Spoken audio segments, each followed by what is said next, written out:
యూరప్‌కి Russia దారుణమైనటువంటి హెచ్చరిక జారీ చేసింది.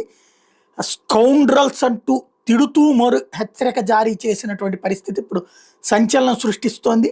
ఏదైతే తాజాగా జరిగినటువంటి పరిణామాలలో ఆహ్, ఉక్రెయిన్ లోపల జరిగినటువంటి దాడి, ఆ దాడికి ప్రతీకారం ఇప్పటికే అనేక మందిని బలి తీసుకుంది. At the same time something ఏదో జరగబోతోందన్నటువంటి చర్చ నేపథ్యంలో రష్యాకి సంబంధించినటువంటి సైనిక అధికారి ఘాటైనటువంటి హెచ్చరికని జారీ చేశారు.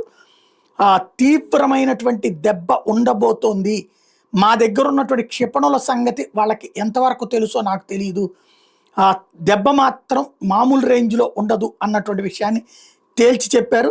అది 2 రోజుల్లో పడుతుందా, 3 రోజులు పడుతుందా అన్నటువంటిది చూద్దురు గాని, మేము కొట్టేటటువంటి దెబ్బ మాత్రం తట్టుకోగలిగే స్థాయిలో ఉండదు అన్నటువంటి హెచ్చరిక జారీ చేస్తూ తీవ్రమైనటువంటి దెబ్బ